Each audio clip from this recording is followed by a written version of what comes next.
All right. Welcome to Nerds, Geeks, in the Kitchen Sink. It's the podcast that's like hanging out at the video store, but today it's like hanging out with author A.G. Mock. A.G., how are you? Hey, good morning, guys. I'm Good awesome. morning. Thanks for having me. This is fun. Yes. See, I'm nice when we have a guest because I won't interrupt you. Yes, thank you. This is twice in a row that I haven't interrupted you when you did the whole opening. Chris's whole thing is that he interrupts me to try to make me look bad. So I stumble. Okay, hold on. The whole story with this is we've been doing this show for over 3 years. It took him roughly a year to not have to look at the paper for the intro. And then I changed it. And then I just went and changed it to make it shorter, so I had to make it worse on him. There you go. All right. Well, thanks for joining us, AG. It's the Halloween season. Halloween is upon us. Yes. Anybody have any fun, spooky plans for this season? Well, I'm going to be really boring and tell you that, believe it or not, surprise, surprise, shocker, Halloween's my favorite holiday. Oh, really? Really? Can you imagine that? No, not at all. I know. See, I told you I was going to give you some exclusives. Oh, that's number one. Yeah. So you can tick that one off. That's the headline. Back, done. Check, yeah. But, oh my gosh, can I tell you? I go big or go home, like straight up. Last year, as well as having all the physical props out in the front yard and all that, I've really started playing with projection. Oh, yes, and holographic sheets. They're like, it's like a big, 60 square foot sheet that is in daytime perfectly visible, right? But at nighttime, when you have lights around it just in just the right way to sort of draw your eye away from it, it really becomes invisible, and then you project the scenes onto it. And I've seen those are awesome. Oh my gosh, I had just the best. I mean, people were like awestruck. There was slack dog walking by. We had one poor dog that would refuse to walk in front of our house. I know, and I'm a dog lover, so I felt so bad. I wanted to turn it all off just so he can get by, bless him. But that's me. This year, we just moved 6 months ago, which I know isn't just, but it sort of is. It is. And, I was saying, if you've ever moved in 6 months is still just moved. I moved several years ago. It feels like I just moved. Right, especially when it's a state move. We moved from Florida to South Carolina. Oh, wow. All of that, plus, most important by far, is book 2 of the new Apocrypha, which is planned right now. I'm working hard to reach a holiday release so that people can get it for Christmas and the holidays. And I had to make a choice. It was brutal, but I had to decide: do I make sure that I get book 2 out, or do I enjoy Halloween? So I said Halloween, screw the book. I did not. I did not. I'm kidding. All of you readers, I'm kidding. I have sacrificed my own Halloween, literally, because I said it's go big or go home. I'm not one to put out like a little couple of fake ghosts and then call it a day. So I just decided to go home. We'll have trick or treat candy available, but we'll wait till next year till we introduce ourselves to the neighbors. The right way. Now I do have a question with Halloween where you're at. Do they do it multiple days or just on Halloween? Right? That's the whole thing now. Since when did all that become so confusing? Yeah. Here they just do it on Halloween, so it'll be tomorrow night. See, we had it in our town. We had it last night because we had the Halloween parade on a Saturday. Right. And then we'll have it on the day. Right. I'm a on the Halloween day kind of person, so we just kind of watched horror movies last night and had all the lights off. What'd you watch? So, let's see. I watched The Exorcist, Trick or Treat. Yeah. And then what else did I watch? You did a triple feature? Yeah, I did a triple feature. Good Lord. The Shining. Oh, that's a hell of a triple feature. I adore The Shining. My wife has yet to see it. She is not a horror aficionado in any way, shape, or form. So even reading my books, she was tentative. Yeah. But she has not seen The Shining. I adore The Shining, obviously, as an author. So how can you not, right? Well, he has that stack of pages, and all he has is all work and no play makes Jack a dull boy. Isn't that what's written on the pages? Right. Yeah. And there's like 300 of them. Yeah. Yeah, I love that. That just is so creepy. I love it. So I'm going to try to get her to sit down and watch that with me this evening, actually. Okay, now have you great. seen the sequel? I haven't. I didn't even know there was a sequel to it. Yeah, Doctor Sleep. Yeah, Doctor Sleep. Doctor Sleep. Yeah. It's actually pretty good. Is it? Yeah, it actually is pretty good. Now, is that a movie or is that a? No, it's a movie. Both. Yeah, It's both. Both. Yeah. I thought it was a limited series somewhere as well. Oh no, it's a movie and it's a King book. It's an actual King book. All right. So gotcha. I thought I saw it as limited series. So it's just like a 2-hour, hour and a half movie. Yeah. Yeah, it's lengthy, but it's worth it. It's a great companion to The Shining. Yeah, Ewan McGregor is pretty awesome in it.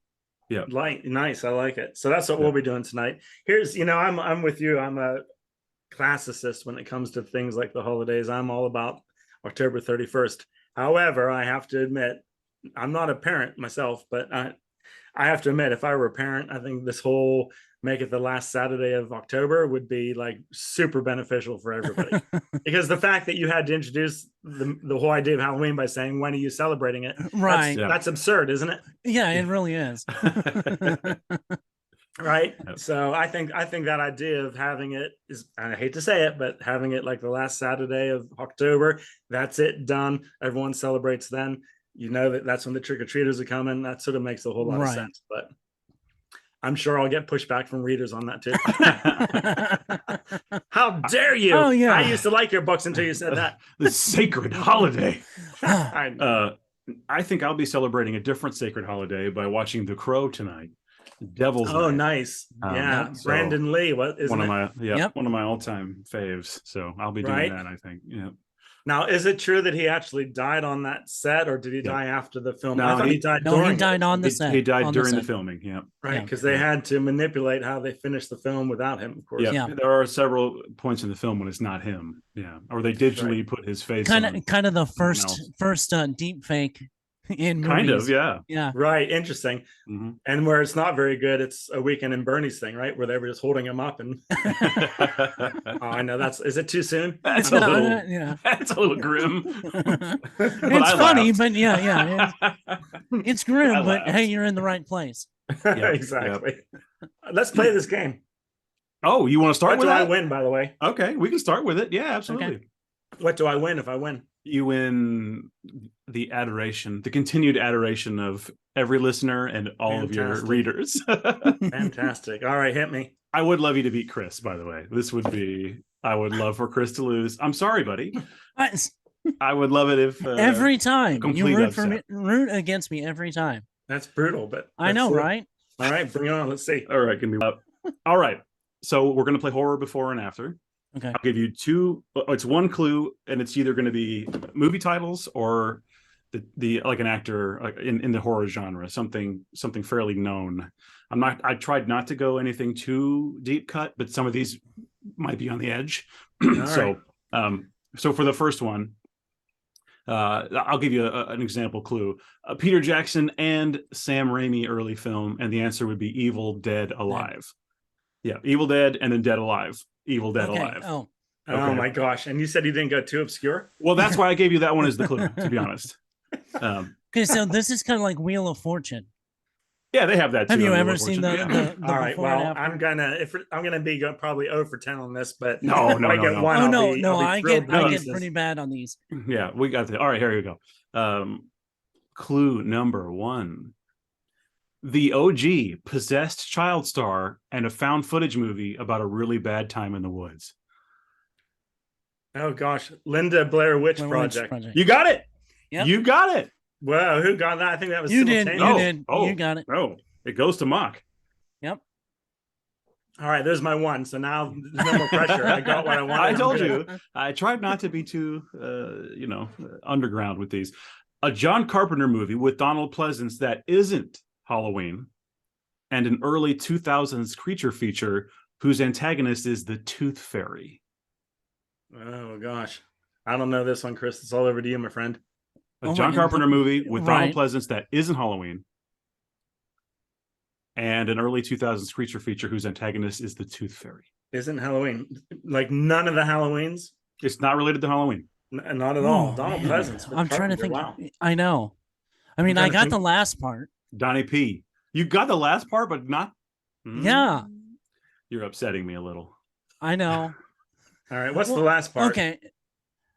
Dr. Giggles. Oh, you're so wrong. What? It's not Dr. Giggles. I think Dr. Giggles was 90s. Oh, okay. If you guys don't know, I'll just give you the answer. No, go for it. Yeah. Prince of Darkness. Okay. Darkness Falls. Prince of Darkness Falls. Oh my God. Okay, nice. I totally forgot about that he was in that. Yeah, he's the priest. He's like an unhinged. I know. Donald Pleasance is like top tier in that movie. He's an unhinged priest defending this crazy church in the middle of nowhere. It's so good. It's so strange. I've never seen that. It's really good. Yeah, it's very apocalyptical. Yeah. Love it. Big time. Okay. A Tim Burton Ichabod Crane story. A Tim Burton Ichabod Crane story, and an invisible Kevin Bacon. Sleepy Hollow Man. Hell yeah. Oh, nice one. Nice. It was right there. See that? Yeah. It was on the tip. On the tip. Yeah, and you just beat me to it. All right. All right. So it's 1-1 here. It's 1-1. All right. A Jamie Lee Curtis slasher about a school dance and the mother of all zombie films from Romero himself. And the mother of all zombie films.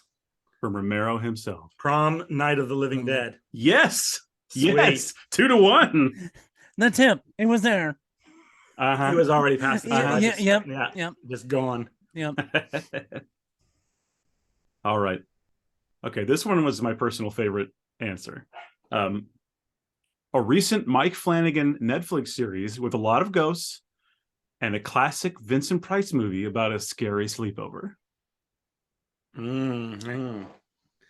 Scary sleepover. My dogs are going nuts. They must know the answer. Scary sleepover. Gosh, I know I should know this. You really should. I know. Oh, gosh, that is right. That is at the tip of my tongue. I'm trying to remember the name of that film. It's like right there. Yeah. They take place in similar locations. Yes, I know. Yeah. Oh my gosh. That it's right in the end. That I can't think of that last one. Chris, have you got it? This is your chance because I'm struggling. Right. It's like right there. I can't grasp it. That last. I can see the movie in my head, but I cannot think of the title of the stupid movie. You've got 10 seconds, Chris. St. Louis's own Vincent Price. Why do I not know this? Haunting of Hill House on Haunted Hill. Yes! Yeah! You got it! Oh, man, I'm kicking myself. Wow. It was right there. Yeah. Yeah, I can see the staircase in that second film. Oh, yeah. So that's 3-1. Yep. Chris is going down. And we're halfway there. We're halfway there. All right. A Robert Rodriguez crime/vampire movie and a classic zombie film with a remake by Zack Snyder. From Dusk Till Dawn of the Dead. Yep. Nice. Yep. Oh boy, 3-2. All right. 3-2. It's come back. All right. There's only 4 more left. I know. All right, so here we go. A James Wan puppet horror film that is not Annabelle, and the classic Hannibal Lecter story that isn't Manhunter.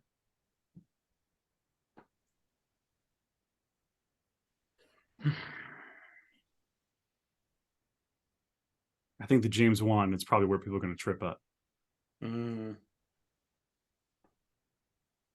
I don't have that. I can think on that all day. One of the best horror themes ever, if you ask me.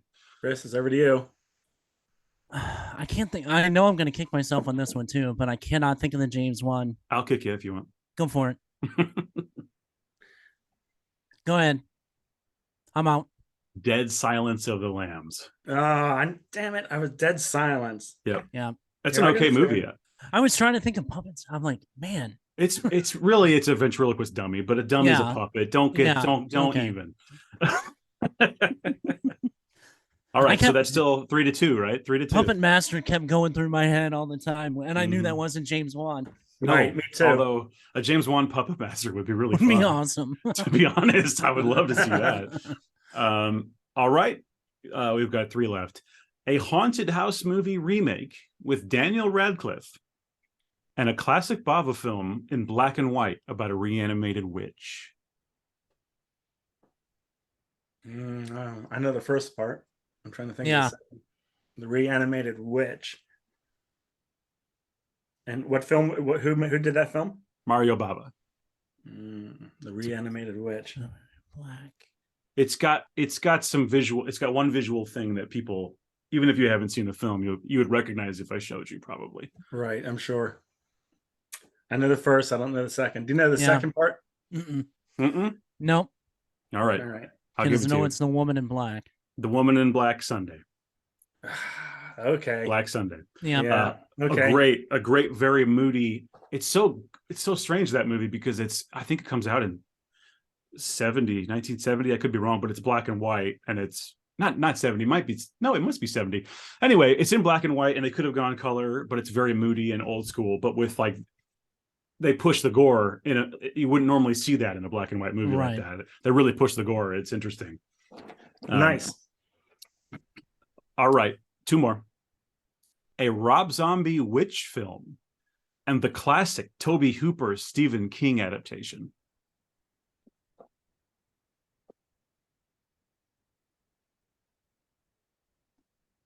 Rob Zombie witch film.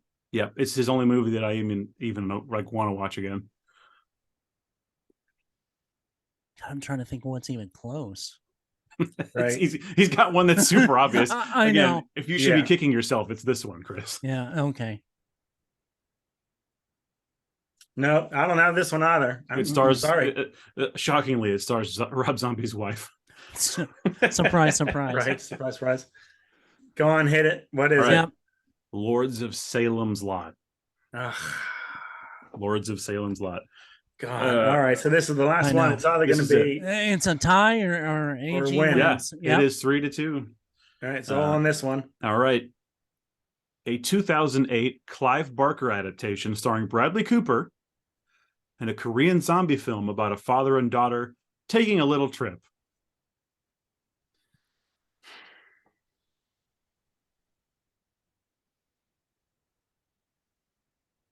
Are we going to end on a no answer? We can end with this beautiful cat that just showed up. Hello, kitty. Get out of here, dude. I don't know that one. So, I mean, I'll take the win, but how disappointing to end it on that. I know. Right? You're just like, Chris hasn't answered, and you're like, I'll take the win. No, he's out. He's out. I'm out. The win is mine. You're calling it. You're calling it. All right. Chris, any guesses, Chris? No, I'm trying to. I know you know both of these movies. I probably do. Right. Did you just hear my delicious little buzzer? Oh, no, I didn't hear it. But oh, you didn't hear it? No. Oh my gosh. I've got a cat that's going nuts. Hey, buddy. Yeah, that's a nice view right there. Yeah, thanks. All right. The answer. Oh, do you want to read it? Midnight Meat Train to Busan. Okay. Yeah, I would. Train to Busan. Chris, you talked about that movie on this show. I know. Well, I'll take the win. All right, there it is. For the win. W. Yay. This is what I wanted. It's just like soccer. Yeah. However, we at a 3-2, it means that we missed half the exactly. Don't think about that. Focus on the donut, not the hole. Yeah, that's right. I'm taking it. Okay. Well, that was fun. Really fun. So yeah. Thanks for playing, guys. Yes. I spent a lot of time making those clues, just hoping. Good questions. Hoping you would say yes to playing it. Yeah, that would have sucked if I was like, nah, I'm not into it. I'm not into it. Yeah. Move on. Yep. No, it was fun. Good job. Awesome. Thank you. So let's get into the book a little bit. I read it. Chris, did you read it? Yes, absolutely. Okay. Well, AG has a book available now called The Little Woods. Yep. It's here. Oh, yes. Oh, yeah. Is that written the right way, or is it? It's right. You got it right. Yep. It's not backwards. Yeah. Okay, good. There you go. I actually I work a lot, and I partook in the audiobook myself with Joe Hambolt, the narrator. Yep. Chris, I know you bought the hardback. Yes, I actually had it sitting right there. It is. Got it. Thank you. And can I say I love the way that the cover's printed. I love that sort of matte, sort of velvety feel that you have on it. Yeah. It just, that tactile sensation always makes me happy when I pick it up. So yeah. I will be doing all of the hardcovers that way. Oh, that's awesome. And you just get that old school feel for it. You just go, oh, this is a real book. Like, right. All the best scary things I've ever read have come from books like these. Right. Absolutely. Yeah. Yeah. So what do you want to know about the Little Woods? Well, I don't want to ask all those dumb normal questions like, oh, where'd you get the idea? Where do you get your what inspires you? Yeah, but I'll answer that one actually. Oh, if you want to, yeah. Did you both, I'll put you on the spot now, did you both read the personal note from the author at the beginning? If it played in the audio, yeah. It's like a little invitation to come along into the Little Woods. I did. That, and here's the thing, I'm going to admit something here. As a reader, I have been awful in my history of sometimes like skimming over introductory matter in books, which is such a big mistake because as an author, I can tell you, if you fail to read the personal note from the author, or especially if you fail to read the prologue, which is a simple page, you will completely be missing out on a huge part of the enhancement of the story.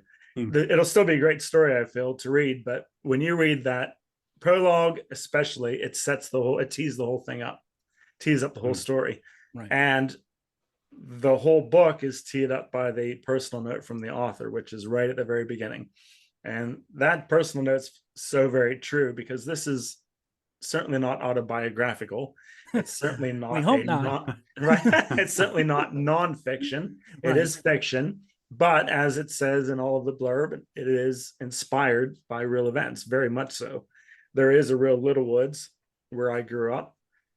It is true that all of us just, if I remember right, I believe that I say that like grains of salt, we were just cast around the earth after we grew up. And that is complete truth. Very few of my friends, certainly the ones I hold most near and dear, have remained in that area. There's something disturbing at some deep unconscious level about the area, which on the surface makes it look like a very idyllic neighborhood, families going to school, playing games in the woods. But there was a real Little Woods. There was a real beach nut. That neighborhood is very legit. It was about 30 houses and like a very rectangular figure eight where I grew up. So, everybody, especially kids who are in your age range. And when we were those ages that the boys are in the book, when we were, 10, 12, 15, we played the game of war that they played in the Little Woods. And, I'll be honest, it got pretty brutal. It didn't get as brutal as in the book, thank God. But I will admit that it got pretty bad. I mean, it was as if and I won't go into too much about the book, but it was because I don't want to spoil it, but it was as if a special something was having an impact on certain particular members of the group who were playing. I think we all felt it. I think some of them succumbed and submitted to it more than others. And there was this sort of demonic sense of like, there's something that you can tap in here that's very dark and evil. And it would be very easy to do things that would be out of your normal scope of ethics. And it was pretty rough. So that is all very true. And it really was cathartic for me to write The Little Woods, because I had that seed inside me that I felt I had to just let it come out and sprout and become something besides just a memory of my own. And that's really where it came from.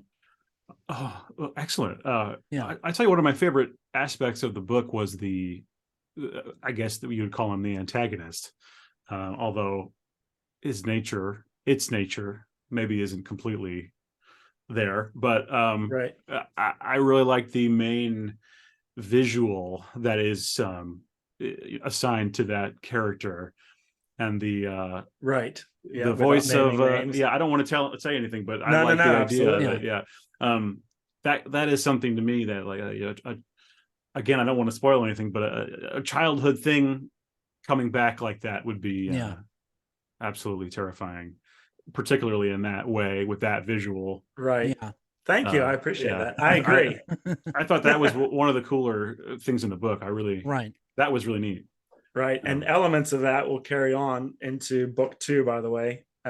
But it will then expand and evolve from there, even deeper and darker. And in some ways, that sounds almost ironic to say, but as it gets deeper and darker, it actually becomes more realistic, even in book 2. So I'm excited about that. But that I know exactly who you're talking about. And that, that character is just nerve shredding to me. That was kind of one of my I was gonna say that was kind of one of my next questions, is like, where is that kind of, what aspect is he going in, or that character going in the next? Is it going to be more of a singular kind of point? Are you asking, like, is that same entity going to continue? Yes. Is that what you're asking? Yes. Well, I bet we won't get the answer to that. No. Well, yes and no. There will be appearances, but he will, as I said, he will deepen and evolve to his true nature, as opposed to just merely the medium. Right. That's what I was hoping. Sure. Honestly, that's what I was hoping. The medium is a great way to put it. Yes. Right. Because it is a medium in which something else resides. Right. And that flits around just as it did in the Little Woods, from person to person, if you recall. Almost like a personification of evil appearing in and out, touching us the way that, as I said, in real life, in many ways, certain of us, we all felt it, but certain of us were susceptible to that.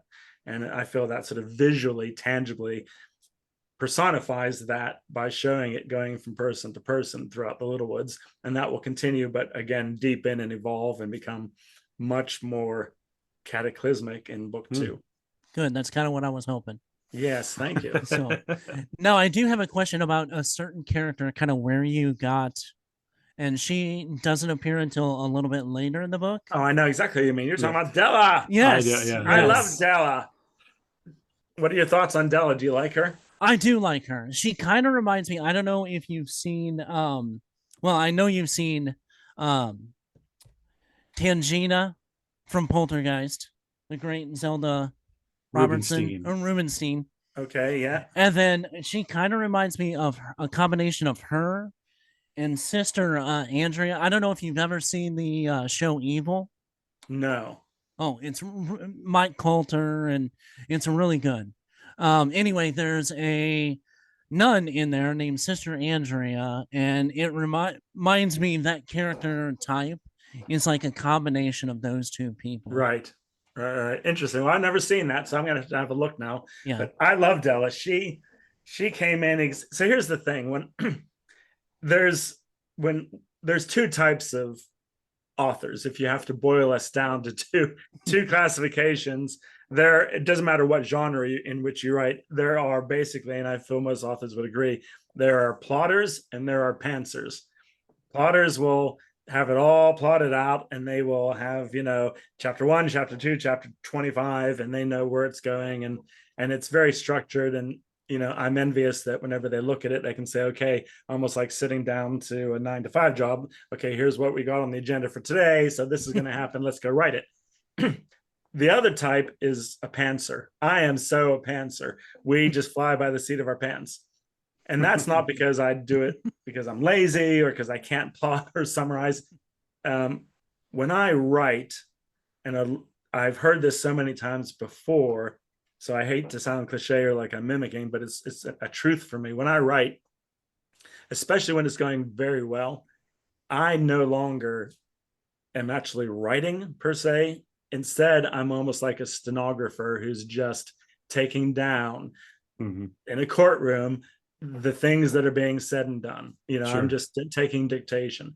Those characters very much have a life of their own, and they do what they do, and they say what they say, and their personalities evolve as they evolve. And I just, when it's really flowing so well, I just take it down, and I'm often myself surprised with where it goes. So I myself, when I write, will have no definite idea of where the story's going. Not necessarily. I know mine normally starts with a general idea, a visual in my mind, oftentimes the title, and then where I'm going to go with this. And like, wow, that's a really cool story. I want to tell that story. But once I start putting it down, I don't know where it's going to go myself. I would hate to be writing it to know how it ends, because how boring is, for me, how boring. Yeah. Sure. Yeah. Right. You Yeah. don't want to know. That's No. why we're not giving any spoilers. You don't want to know Right. what happens at the very end of The Little Ones, because No. it's still a great story, but it's sort of, it's like watching The Sixth Sense. You can appreciate it the second and third time, but it loses that punch, right? That bam that hits you as soon as you get to the end of it the first time. Right. And I don't want that for a reader, and I don't want it for myself as a writer. I love not knowing necessarily exactly. I have an idea, of course. I'm sort of like God of this universe, and I'm letting things happen, but I also let them have their own free will, and they do what they do. So Della very much just sort of appeared. She was just like, hey, I'm here. It's time for me to show up. Like, tapping her foot on the side of the screen, just waiting to come walking in, like, ta-da!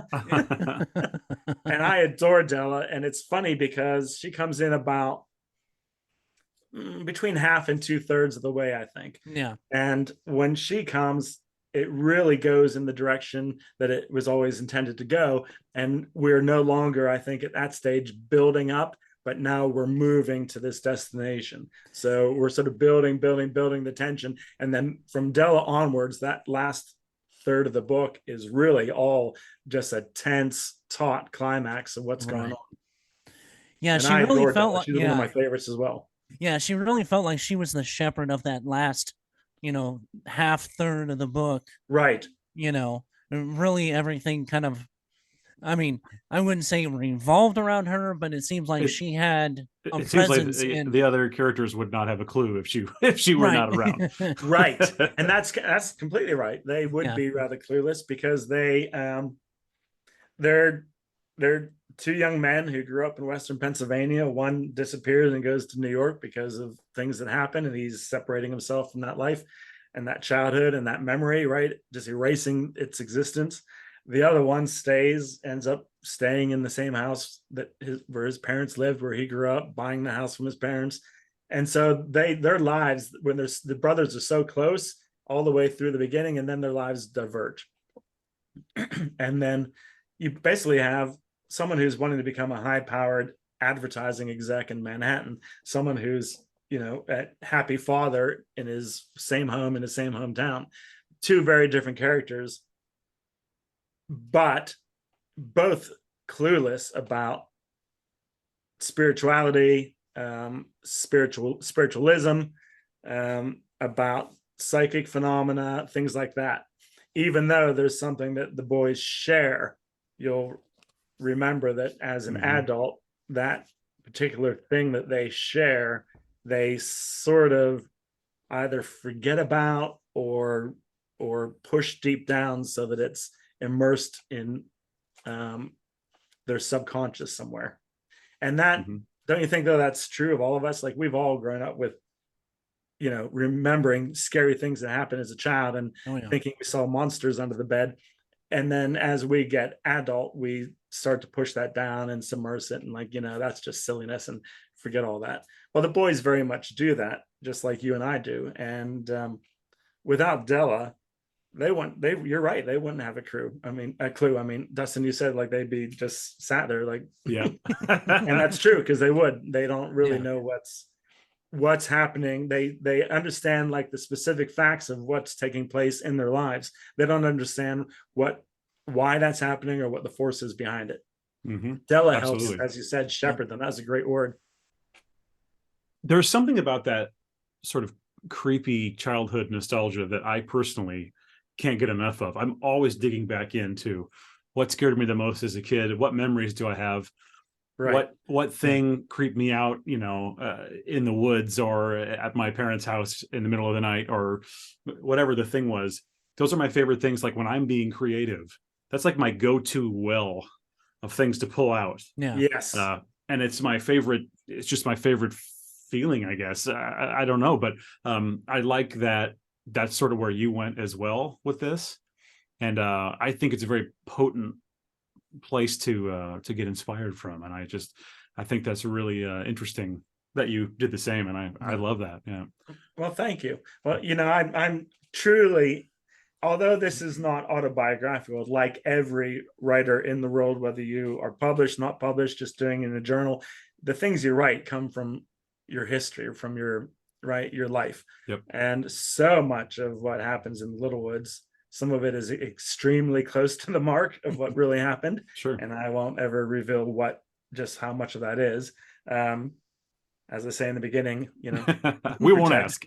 Yeah, we protect the names of the innocent and the others. Oh, yeah. But where was I going with that? Oh yeah, about the whole childhood thing. A lot of what happens in Littlewoods through various characters are resonant of things that happen in my life. When you have, do you remember Craig Dalton? And Craig he's like the more he's the more lascivious one, right? He's a little bit more lewd. He's the one that looks at his dad's girly mags. Oh yeah. Yeah. Right. And we all, while as boys, we're all Craig Dalton. Admit, we all did that. Yeah. It's part of growing up. It's part of, and here's what's funny. I actually had some comment somewhere from some reviewer. It must have, I don't know if it was a man or woman, but I could have done without that part. And it just made me laugh because you know what? This is how, boys and girls evolve and start to explore their sexuality, especially I think boys. And it's very much part of life. And if you are a boy or if you're a girl who had a brother, that's something that, you dig out your dad's girly mags. At least back in that era before the internet, you dig out your dad's girly mags when they would go off on date night or whatever, stuff like that. And the whole Craig Dalton thing, when he then, if you remember, has a night where he is, and we won't say how that night ends, but he has that night where his mom and dad are out, like I just said, on a date night thing, and he's left alone in the house, and he's doing exactly that. He's got the girly mags on, he's watching like Charlie's Angels and these different things that are in 1977 television. And then he goes to watch The Creature of the Black Lagoon. Do you remember this? Oh yeah. And just before he wants to watch it, he goes upstairs to take a pee break and make sure he's got all his snacks ready. Well, that's very real because that's exactly what happened. That was a real part of my life as a young man of that age. My parents had gone out. I was excited to watch like all those, Charlie Angel shows and things like that. And then it was Creature of the Black Lagoon was coming on. Whereas in the book, it's in the summer, I believe it was probably October, closer to Halloween in my real life. And I was so excited. I was probably, 9 or 11 to watch Creature of the Black Lagoon and how adult it was and how exciting it was going to be. And I had all my snacks and I ran upstairs just like Craig does to go take a pee and went flying around the corner in my socks on the hardwood and literally did, like a Tom Cruise risky because the front door was open. Oh, just like if I'm not mistaken, I think that happens to Craig in that moment. He's like, I'm sure I left that closed. I'm sure I had it closed because I did. It was one of the first times I remember that I was left alone, and I remember closing the front door up there because this was like a ranch split level. The TV room was down next to the garage, that room, and you had to go up a half step and a half step again to get to the upper floor where the bedrooms and bathroom were. And that happened to me, man. I ran upstairs in the kitchen, did that spin around the corner, and right there, the living room door to the front of the house was wide open. And it freaked me the hell out because I know, and that's the truth. I know I closed it. So how that happened, I don't know. But that was a real part of my life as a child. And that'll do it. Yeah, it stuck with me. And sort of some of the things that happened to Craig later that night also happened to me, but more in a dreamlike state. Sure. Or visionary state. Yeah, absolutely. I was going to ask, and this is totally the name Craig Dalton. I immediately was like, is this a James Bond reference? Oh, no. Timothy Dalton and Daniel Craig. Right. Yeah. Both Bonds. No, not at all. But it's, again, sometimes the names, I had never had problem naming the characters because, as I said, they really exist for me. And that's my schizophrenia and multi-personalities coming out. Sure. They have their own names. It's like I don't have to name them. They just are just like, oh, that's Craig Dalton. Yep. Sorry, I have dogs going nuts again. No, I can't hear them, so you're good. Oh, really? Okay. Okay, but then I'll continue. I can't. Can you hear them, Chris? I can't really. I think maybe with the cans on I can, but it's I'm real not- faint in the I'm back. not It's super no big worried about deal. it. Nah. Um, what? Okay. Anyway, you mentioned Creature from the Black Lagoon. I'm interested to know what other horror films may have inspired you. Good point. Well, I mean, all of them. I don't pull from any particular one, but of course, they all had a play in forming, where my soul goes, where my mind goes, where my heart goes when I'm writing. Mhm. Of course, as did all of the books. However, I will say this: there is a one particular film that was the tipping point for me, and that story, in brief, is that I'm going to preface this real quick. Can I? Do you mind? Before Go I ahead. get for it. Go into for it. This is all you. that horror story, Yeah, no. and then it'll probably make more sense. And this is very serious, and this part is actually quite poignant for me, so it's hard to get through, but I think it's worth knowing. That the things that happened around my neighborhood on the cusp of the Little Woods were very real. It was very scary. My father passed when I was 7 years old. He was only 33. He was an ex-Marine, wonderful man, intelligent, first of his family to go, and his siblings to go to college. Was working in a steel mill, just like is mentioned in the Little Woods, but in a managerial role as opposed to downpouring molten steel, where his brother still was. So just like Had Cockerton, there's elements of my dad there, but he died of colon cancer when he was 33, just out of the blue, just took him in the 70s. And that was devastating to me. I was 6, 7 years old at the time. So that was hard. Now keep that in mind. Out of a group of 30 homes, to have one adult in those 30 homes pass at the age of 33 is probably going to fulfill your statistics for unpleasant, tragic things happening, right? I mean, Sure. In a group of 30 homes, you don't have all these people dying. Right. If one person dies like that tragically, that's probably the quota. And unfortunately, it was my dad. However, equally unfortunately, he was not the last. A girl that I went to, I'm a drummer. I've always been a drummer since Hey, same. 9. Yeah. Absolutely. Rock on. Hey, that's I cool. wanted to be either a writer or a rock star, so I went the other way. You went the other way. Yeah. I went the writer way.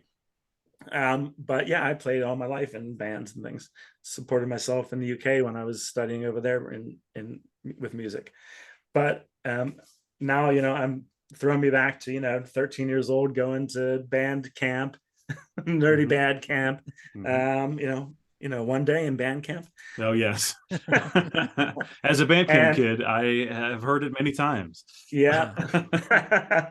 And there was a girl who was old enough to drive, who was a few years older than I, and she was sweet enough. She lived in the neighborhood to, because she was also in band, to take me to the summer camp, which took place always like 2 weeks before school started, so we could learn, everything we had to learn to go out in the marching band on the football field. And she was 18, I think 17 or 18 when she passed of illness. Oh. So now there's a young teenager and directly connected with you again. Yeah. And then there was a house in the neighborhood amongst the 30 that was down near the bottom, that was one of the oldest homes in the neighborhood. Most of them were like 60s, 70s, brick faced, brick built, ranch houses, things like that. This one house was an old farmhouse down at the bottom. It was one of the earliest homes, wood. I remember waking up in the middle of the night as a child, maybe a young teenager, and the skies, instead of being black, were just blazing red. And my family got up. We all went outside. The whole neighborhood was outside at probably 3 a.m. or something. And that house that I mentioned was on fire. And it's alleged, I'm not making any accusations, but it's alleged, people, that was the talk, that the mother there was a bit loopy and had actually razed it to the ground. by Ooh. catching it on fire. So there's a house that goes up in flames. We did some weird things in the woods that were violent and nasty and Sure. like not as bad as what happened in the woods, but again, very disturbing. Like there was this weird draw that was like possessing our normal conscientious thought, where suddenly it was a whole different set of rules, almost like it was a real war instead of a teenage pretend one. Sure. And then, gosh, one of my best friends after I went to college and was in England then at that stage, so he would have been probably in his 19, 20 range, something like that, hanged himself in the woods. So, there's just out of 30 homes or so, we had an inordinate amount of tragedy that took place. And it sounds like all within 10 years or so. It just sounds... and all from that neighborhood area, like way beyond the statistical average of acceptability for tragedies. Right. And there's more than that too, but those are just some of the most poignant ones that come to mind. So when I was growing up, all of this stuff was going on. Especially after my father, I had a whole lot of fear as a child. Like I became very much the homebody, reclusive, getting afraid to go out and do things and things like that. And my buddies, I was probably about, 15 or so at the time, my buddies were going to go out to watch this horror film that was at the theater that had just launched. And I remember like my family and, friends saying, come on, you should, even my family, like my mom was like, just go, you have a good time. And I was afraid to do it, but I succumbed to peer pressure and was like, okay, I'm going to hate this. I'm already scared as it. I already have anxiety as a young teenager, so to go to a horror movie is just going to kill me, but I'm going to do it, right? I'm not going to be the puss bag. I'll do it. And you know what? I went in there and I was mesmerized the whole way through, and I came out and I was still alive and everything was all well in the world. And I was like, wow, that was a hell of an emotional roller coaster, and I survived it. How cool was that? Yeah. And that in that moment I was hooked, and that movie was Christine. Oh, so good. Yes. Yeah. One of my all times. I'm a huge Carpenter fan. Yeah. 58 Plymouth Fury. Yeah. The headlights come on. Oh yeah, so good. Oh man, yeah, Chris, I got to see Christine at the drive-in. I think it was last year, and it was just... Oh, I bet that was fun at the drive-in. Yeah. Oh yeah, and they had one of those cars there. They had a... Oh, that would be awesome. It was cool. You kept looking over like, what's it going to do? Yeah. That, I think Christine, I would say that I'm a huge Carpenter fan in general. So for you to mention Carpenter just warms me a little bit. That's excellent. Well, that was the tipping point, because after that not only was I no longer afraid to do like horror films and that, but then I started diving into the films, diving into the books. More importantly, I started digging into Stephen King books, and Salem's Lot is my favorite, right? And Pet Sematary. Yep. I'm a huge fan of older King. I've sort of gotten away from a lot of the newer stuff over the decades. I adore older classic King, though. I think for me, that's amongst his best. And I couldn't get enough of like, I'll read Pet Sematary over and over, and Salem's Lot and things like that. Sure. Right. So that really made a difference, that film. And then, of course, and here's the interesting thing, how cathartic that was, is that I actually started to be less anxious and less afraid of life in general as a teenager. It actually gave me a little bit of courage to go out and say, you know what, life doesn't have to be as bad. Like, you're so afraid of things all the time that you're really not living at all yourself. Right. Yeah. And it sounds corny, but no, it's true that watching that movie and having that experience shared with my buddies, and coming out of it okay, and realizing that you could face fears and it doesn't mean that you're destroyed in them. It really made a difference to myself as a young man, and I'll always remember that for the rest of my life, for sure. I have a very similar story with The Exorcist. That's basically what happened to me, but it was The Exorcist, and I was so obsessed and terrified that I read the book. And I watched all the interviews and listened to all the talk about it, and read all the behind the scenes. And I was like, how do they do that? And why is this scaring me? And I would just watch it over and over and just absorbed it as much as I could. And eventually I was like, oh, I love horror. I'm no longer terrified. I'm just enthralled. It's my thing now. So there's something about that. You know, there was yeah. actually a study, a sociological study, in the time of deep COVID around 2020, I think. And I'm sorry, I can't quote exactly, you know, the university or the group that did it, it's no but bother. it actually talked about resiliency amongst people who enjoy horror, whether it's, you know, haunted houses, reading horror novels, going to horror movies. That they found that those individuals had a higher resiliency to handle things such as devastating tragedies like a worldwide pandemic, Sure. than people who didn't do the same thing. It's Right. it's almost as if they're able to prove, it's almost as if that it prepares you, right? That it builds Yeah. up Right. your immune system against terror, so that whenever something like that comes along that's very real and very palpable, that you don't feel quite as negatively affected as someone Sure. who maybe doesn't engage in enjoying horror for entertainment. And I Sure. thought that was pretty interesting. I wish I had known we would talk about this. I would have got the study out, but it was Oh, that's okay. Well, that's pretty interesting, interesting, though. yeah. I didn't Yeah. hear that, but I mean, I don't have any trouble believing that that is Right. the case. right. Well, I experienced it myself for sure. Yeah. Sure. And you know, you mentioned The Exorcist. I actually have just finished it again this morning over breakfast. I read Really? The Exorcist now probably about every 2 months, and I certainly read it a lot when I'm writing. Here's the interesting thing. I saw the film. I never actually read the Exorcist book, the The novel book scared by me Blatty, more. Yeah, the book scared me more. until probably a year ago. Really? First time I really actually read it. I mean, I glanced it, browsed it, you know what I mean? Yeah.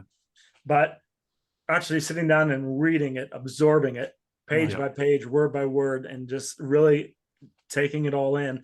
I never did that until about a year ago. I read it in the 7th grade. It killed me. Oh, really? Yeah. But here's what's cool is that, knowing what I said to be true, how interesting that before I ever properly read The Exorcist, that I actually am so honored that I have not just one person, and it was the one out of, you know, all the books I've sold, but many. There's a running thread of theme here that people say like it's the scariest book that they've read since The Exorcist. Wow. It was one of the first reviews I received, and there have been many that have echoed that. That's high praise. Yes. And having it very high praise.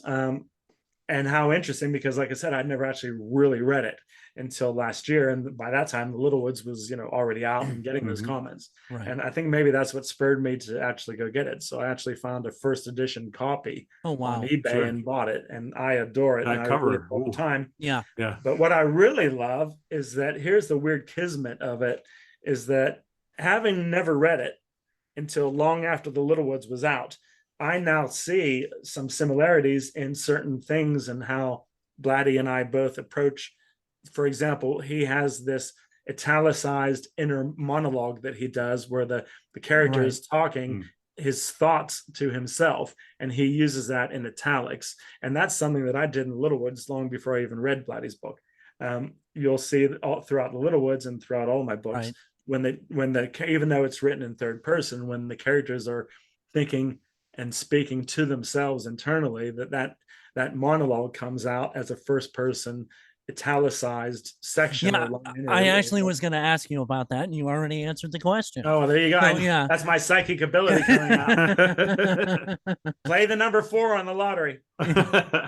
This kind of leads me to we actually got an email from a listener named Juan, and Juan sent in 2 quick little just creepy stories, things that have happened to him, and I haven't actually read through these, but they're very short. So I want to read these, and we'll just get our thoughts on these here. So he says, "Hey DK and Chris, it's Halloween month. Time for some scares. I got some stories that recently happened to me that you might be interested in. So number 1, it says, not too long ago, my uncle in Ecuador passed away. My mom was over there for vacation. My sister left with the kids and her cousins to a pool. I was home because I had the week off. I had the dogs in my room, Zoe and Snoopy. Oh, that's great names. They were napping. I was watching Stranger Things when out of the blue, Snoopy started growling at one specific spot of my area, and Zoe did the same, but they looked terrified. Both of them were staring at one specific area as if someone was there. I was home alone, so it kind of freaked me out. I told them it's okay, nothing is there, but they kept growling for 30 minutes. That really freaked me out. My guess is that my uncle came to say goodbye, but the dogs felt his presence and started acting strange. It was a creepy experience. That is weird. When the animals start to do that, and it's like, what do you see that I don't see? Right. What's going on here? Right. That's a kind of also a touching moment. You know, that's a nice thing to think that maybe it's your uncle who's coming to say goodbye or whatever. Right. Yeah, that's interesting. And then for number 2, I recently changed jobs and work in a warehouse. My coworkers say the place is haunted by a little ghost kid. In my second week of working there are shelves with boxes.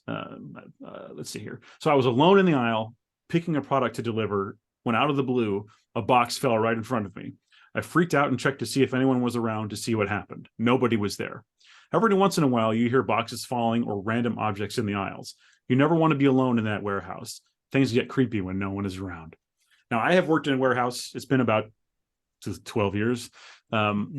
And I can attest to the strangeness of a warehouse at 3 a.m. There is something. There is something there sometimes. I'm sure. I'm There's sure. Anywhere when the you're working night shift is weird, right? Yeah. For sure. So- I agree with that. You know, Juan had mentioned about the dogs, and do you mind if I share something real quick? Please, that's why we did it. Yeah, That's absolutely. why we Awesome. did it. Yeah. So, I mean, I can't, I've had so many happen that I can't possibly, we could have a whole 12-hour marathon of A.G. Mock's real life horror stories or ghost stories. Oh, no. And I'm actually proud of that because I've never like deliberately tried to tap into that. I believe I'm not like a very religious person. I'm not a Bible thumping, like, you know, you have to be at church on Sunday or else you're not a good person. That's not what I believe at all. Not that there's anything wrong with that. And there's some real joy, right? Whenever you go and celebrate in an environment like a church and you're at a mass or a service or whatever, and there are other people who have the same mindset and belief as you. That's very comforting, and there's a lot of joy there. But for me, my connection to God and the universe is very much, there's a lot of Della in me. I believe in God and the universe, right? That awesome rock band, God and the universe. Right? It comes out on stage with a big guitar.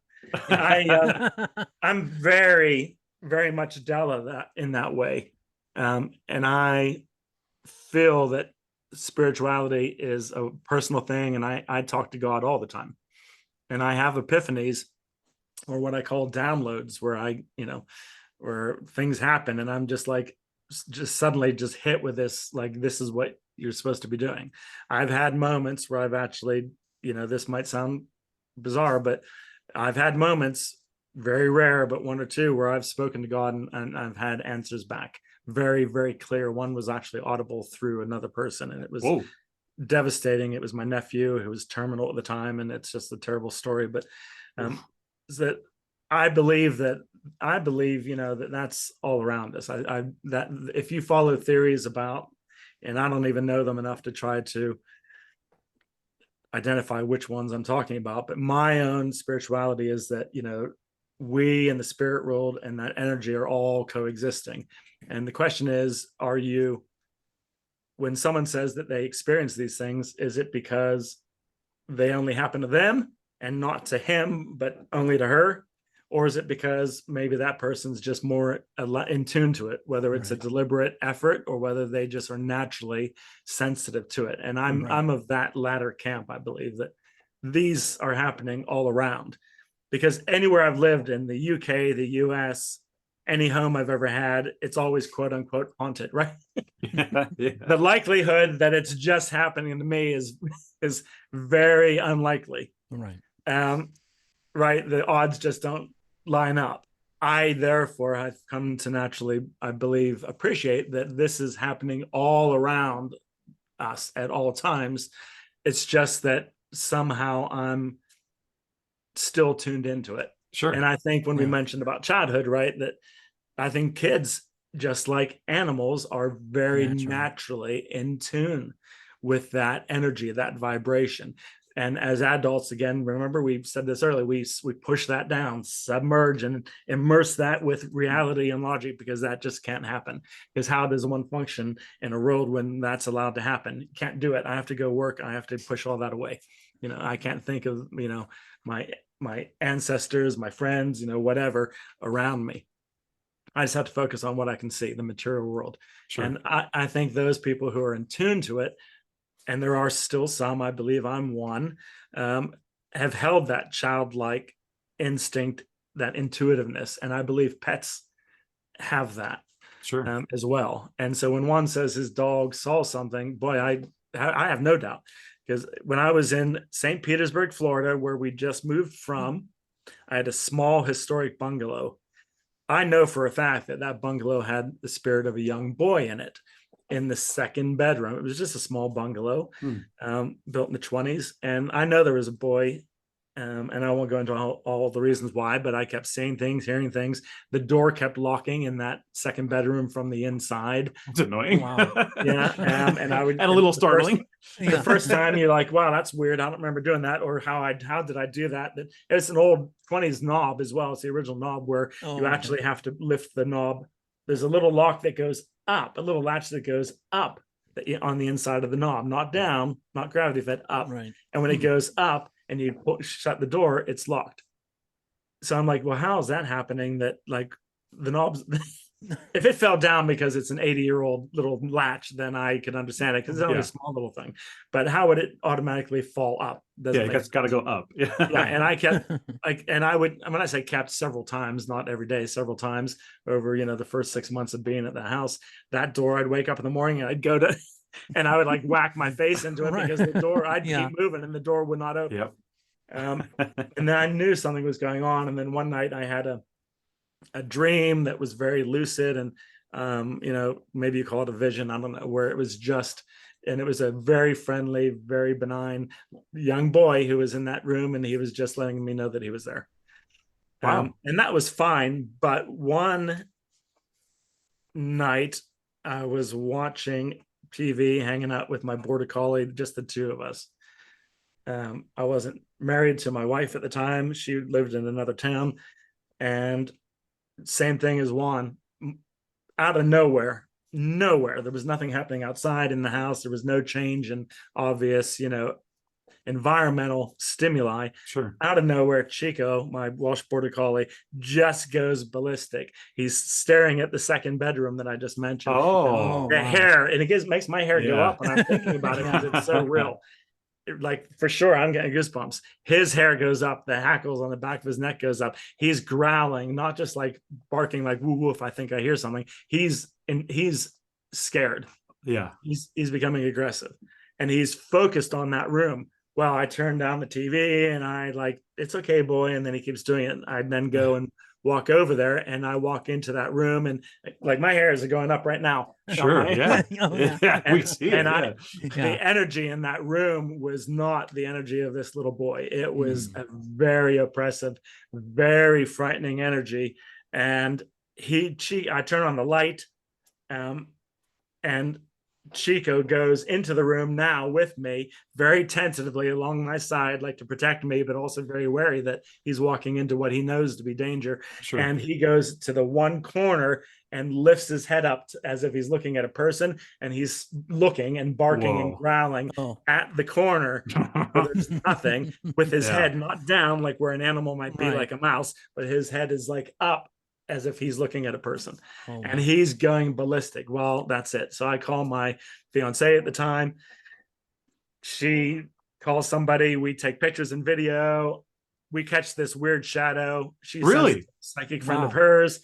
The psychic friend freaks out. Like, I feel really gross with this picture.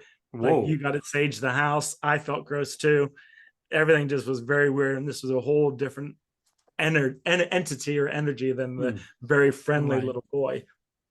Where he came from, I have no idea, but I basically like exorcised him with sage and clearing out and walking around with, saying prayers and having a cross in my hand and things like that. And it took it wasn't instant. It took probably about a week of doing that, like praying very, very genuinely, praying deeply. I grew up Catholic, although I'm not any longer. As I said, I'm very spiritual though, and praying and saging and just doing everything you do to say, you on your way, right? This is not a place for you. I wish you no harm, but I won't accept harm upon me or this house. You need to find your place elsewhere. Sure. wherever that is, move on. And it took about a week, but then it never came back. But yeah, so what Juan experienced, I'm sure if we have people watching right now, they could say that they either have had that as well at some point or know someone who has. I almost can guarantee you'll have people say that, yeah, I had that experience too. Sure. Wow. Yeah, that's that would be, especially Home Alone and the dog's freaking out. Right. I Catching the Shadow was really weird. It was sort of like person height shadow, and my wife is not sensitive in that way, but she's very much a believer like me, spiritual. Right. But she had a friend who was, a proclaimed, well-known psychic in the area who she sent it to, and just said quickly, this is what's happening, like in real time. And here's the video and a still shot of the video that my fiance just took. What do you think? And the psychic friend got back to her like, I'm sort of going to tap out here, but it's a very dark. It's a very that's dark, encouraging. Chris, I know, right? Remember the scene in Paranormal Activity when the psychic comes over and it's like, no. He's See, like, I got somebody else. I'm out. Yeah. I know. I have a friend. I'll call him. Right. I can't be here right now. Yeah. But she was helpful. She said, this is not that little boy, that she didn't know about the boy other than us conveying that, like, hey, we know that there's a boy there, but it's always been a very benign, if anything, friendly, mischievous almost little thing. But no, this was very dark, very oppressive. I don't get scared easily by that stuff, and it freaked me out when Chico was going nuts. And when he went to that one corner just inches away and put his head up like, you would get out of my house. That was the thing. If he put his head down, I would have thought, okay, he's found some kind of stupid mouse that got in or something, right? But when he put his head up and was going nuts right into the corner of nothingness, that's when I was like, okay, let's get some sage, let's get a Bible, let's say some prayers, let's just say it's time for you to move on. I don't wish you harm, but this is not your place. Time to go. Yeah. Wow. I don't really have anything. I mean, I've had some weird things happen. I see Chris is going to start yelling at me already. DK, I would think that you're swimming in Egypt because you're always in denial. Yes, okay. Because we've experienced it together at your house. You've called me and I've told you, because to a degree, I kind of feel like I'm a little sensitive because I grew up Catholic, and actually I've got plenty of stories. My grandma used to live about a block and a half, 2 blocks from a house in Belnor, St. Louis, which is the actual real exorcist house. Oh, really? Yeah. So there's two, and there's a really good book. It's called The Devil Came to St. Louis, which is the actual story of the real person that was involved in the exorcism case. Roland Doe. Roland Doe is that's the name they call him. He passed away recently, and they announced his name, which off the top of my head I can't remember. Be a good name for a baker. Can I ask a question? Is he the Marin character, the old world priest that had archaeology experience, or was he more of the character who's the psychiatrist? No, the actual person is the Reagan. The Reagan. Yeah. Okay. The real inspiration was a boy. Yeah. The actual inspiration was a boy.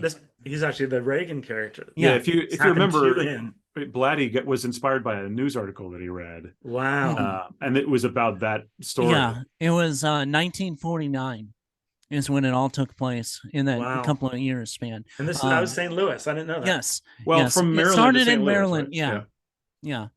The whole story with that, and they actually St. Louis University, where it's a Jesuit college, so a couple of the priests from the Jesuit college were the actual exorcists.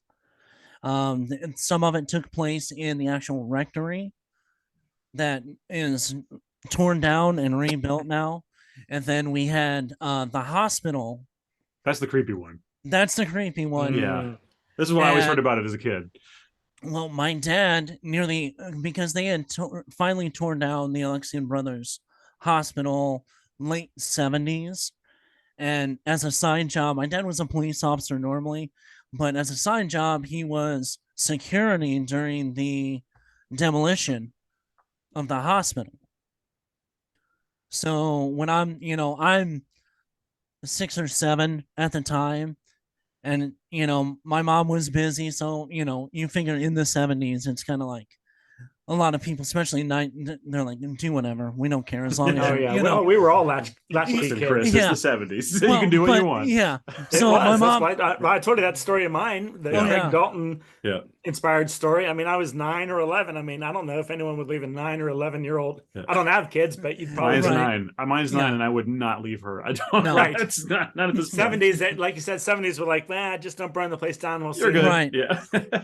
well, my mom had some stuff to do with her, my grandma, and my mom was like, well, you go with your dad, you can sit at his work in the shack, it's gonna be no big deal. So we took and went a tour of the hospital before it was even, when they were preparing it to be torn down. And there is that room, to the day that it was torn down, had remained locked. And the furniture and everything else that was still in there was still in that room. Really?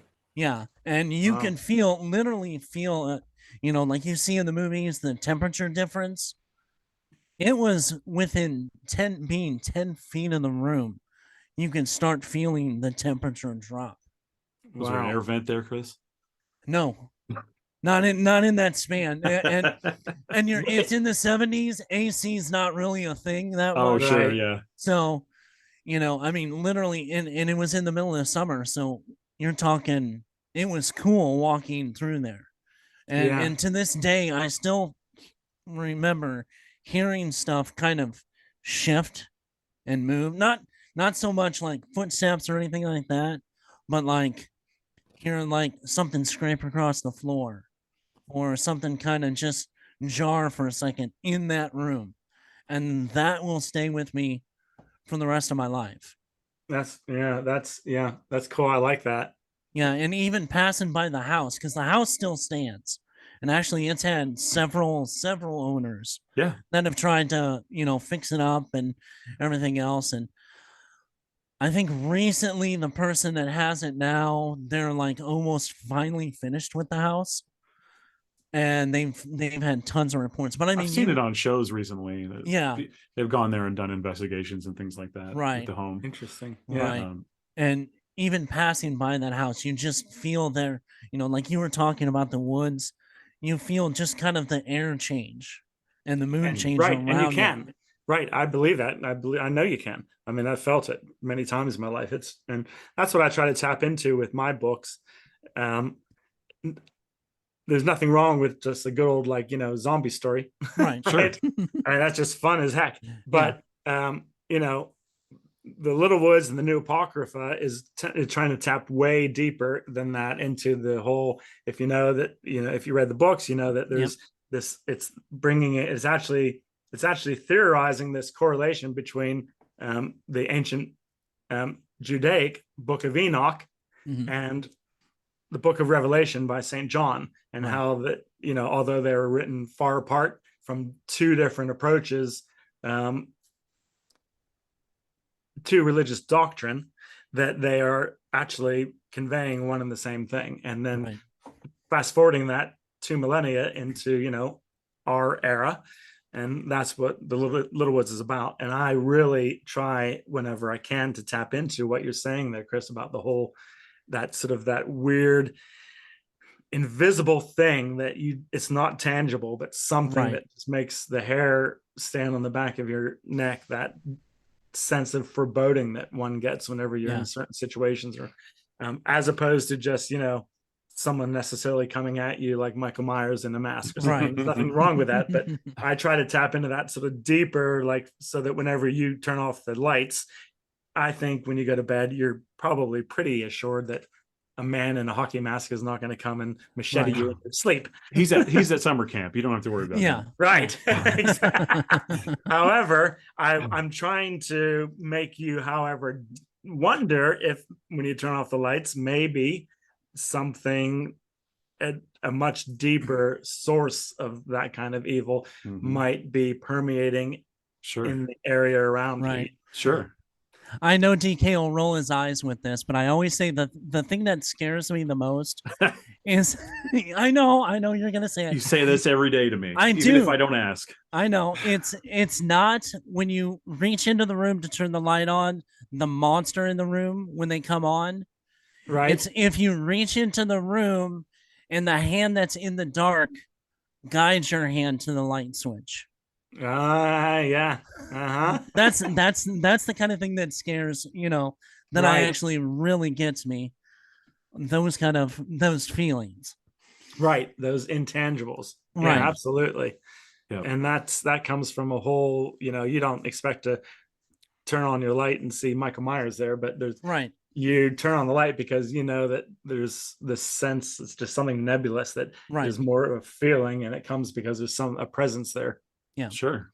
Mm-hmm. Well, before we wrap up, I did want to just quickly talk about I recently saw the movie Barbarian.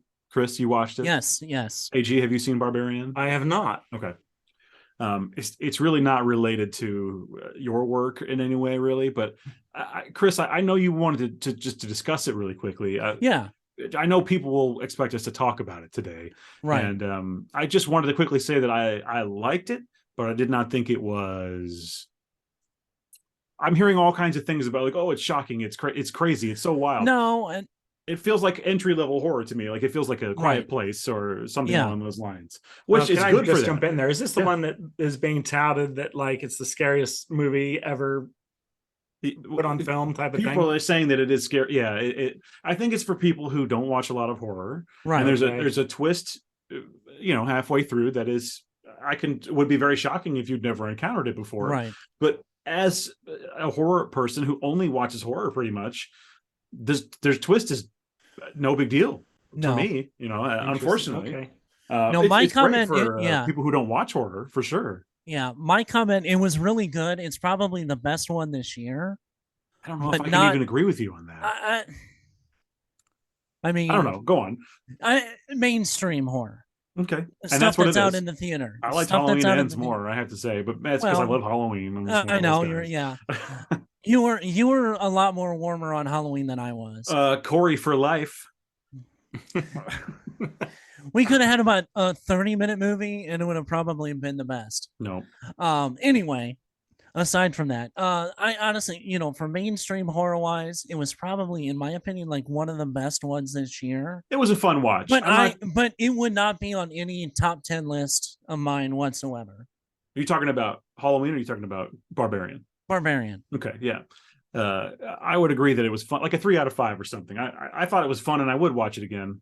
Right. But it did all this thing where it would set things up and then never pay them off. It was all these intentional red herrings with no payoff, but it's like, do you know what I mean? It's like we focus on the snake charm. We focus on like lines of dialogue or the person who keeps calling the woman and she just keeps ignoring it. It never pays off. It doesn't do anything. Yeah, that was the one real criticism I had with it. Mm-hmm. But like I said, it was a fun, almost like you said, entry level horror movie. I think it is, and I think people should see it. Yeah, but I don't think it's gonna give you nightmares by any means. But as in overall, not just mainstream. I think Deadstream was like far better. That's a fun culty type movie. Yeah, that's a different one too. That was really fun. But AG, do you subscribe to Shudder or any of those streaming services? I don't, and that was a conscious decision. I have so many and I cut the cable a long time ago, so we just have over the air antenna and then streaming services, and I have so many options just from there.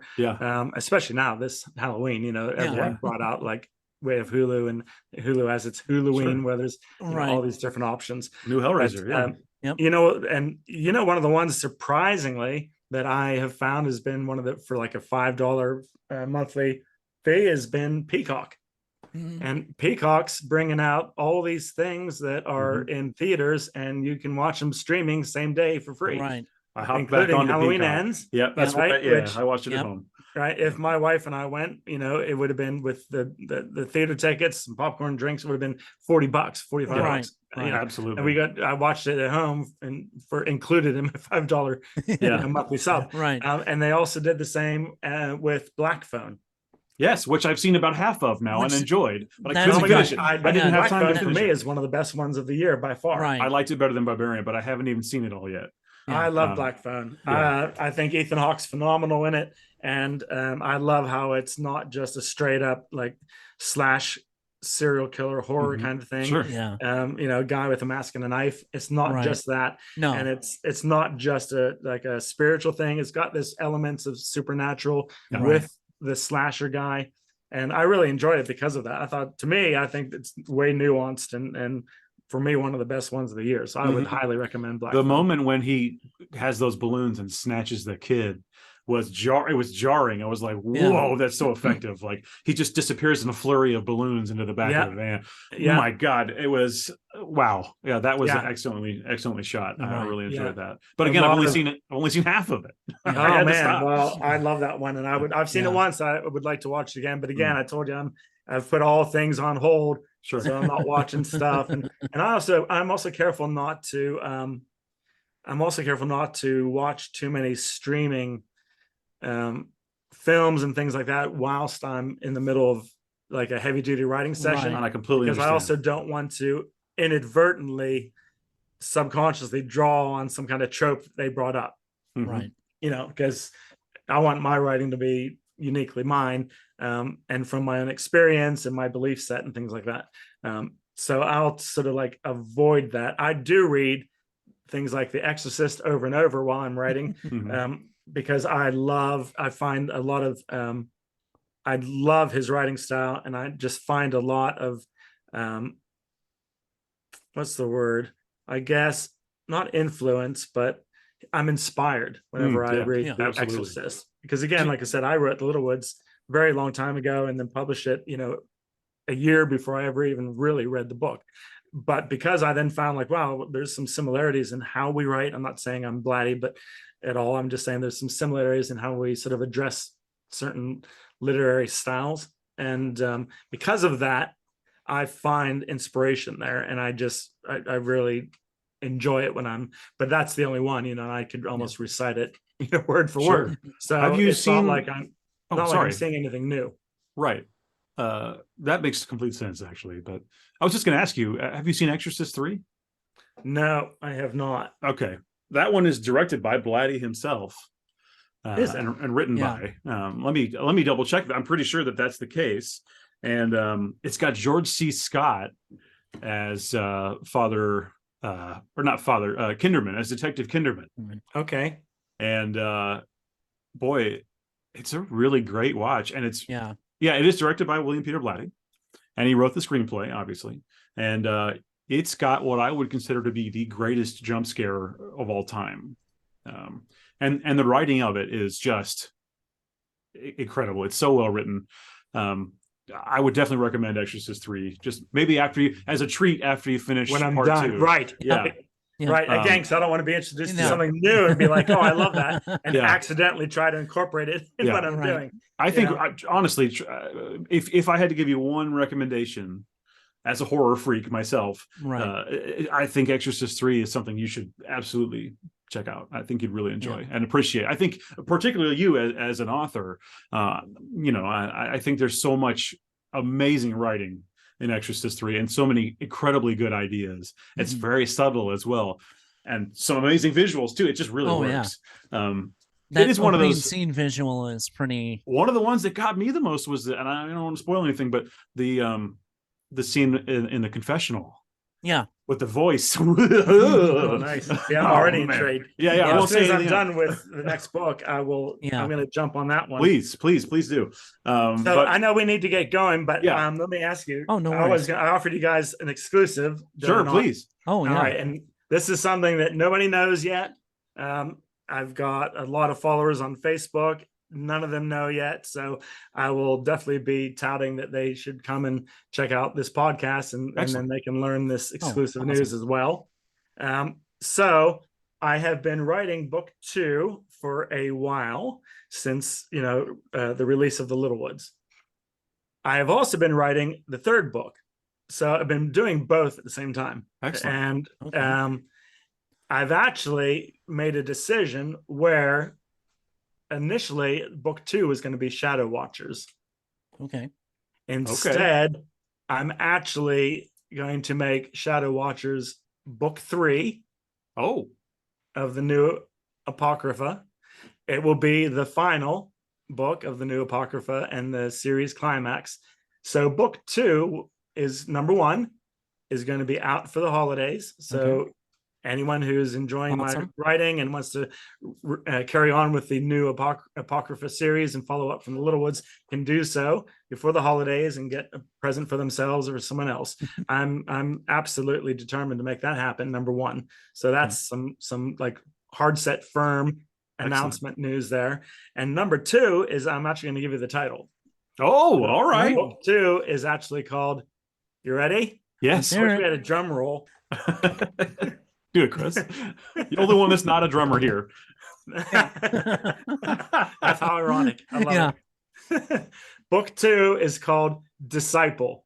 Disciple. Yes. All right. Like intriguing. it. Like intriguing. It. Yes. Yep. Disciple, book 2 of the new Apocrypha. And then Shadow Watchers, book 3 of the new Apocrypha will be the series climax.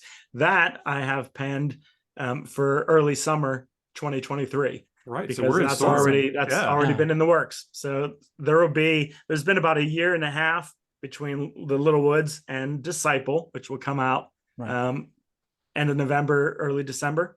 So that was about a year and a half, maybe 20 months. So a little bit longer than I would have initially hoped, but then again, it's not as long as Top Gun.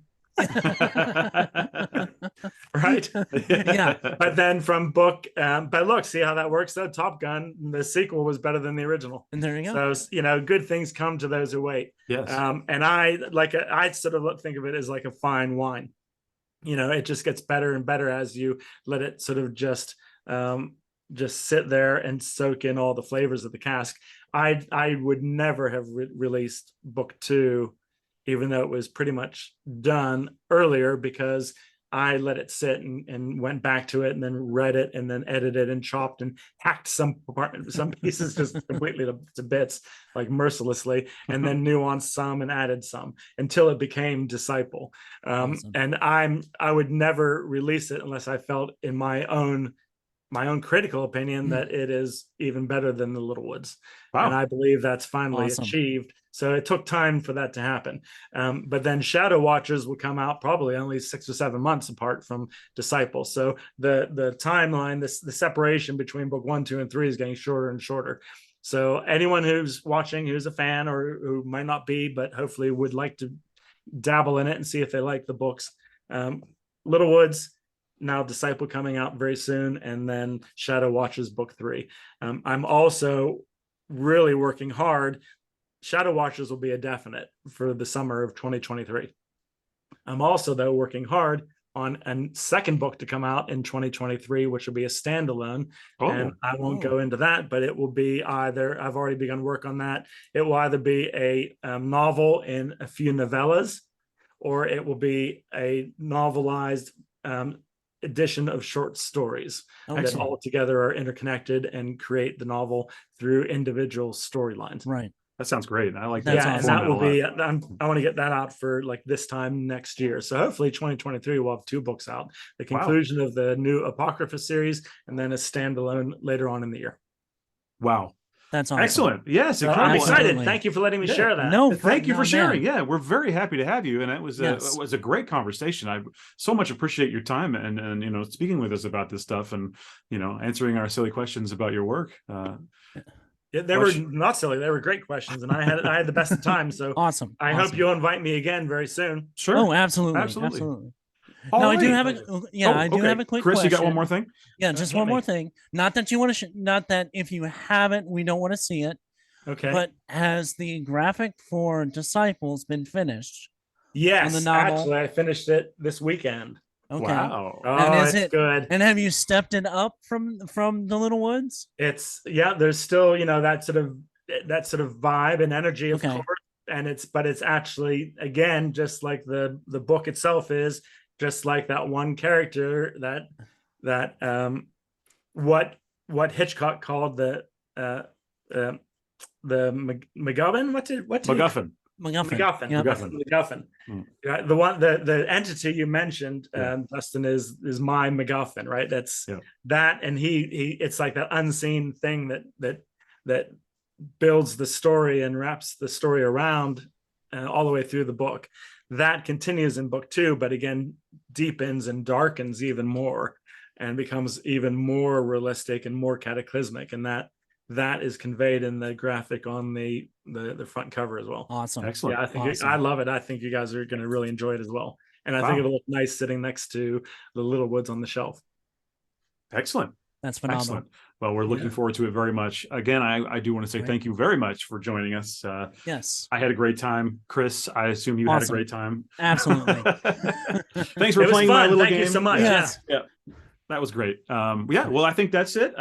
Again, thanks for checking it out. We do have a Discord people can join. Right. We're on Twitter at Geek Sinks. We have a Gmail if you want to email us, nerdsgeeksinks@gmail.com. But the Discord is probably the best place to hang out. If you want to get in there and chat, normally we talk nerd stuff, horror stuff, whatever stuff.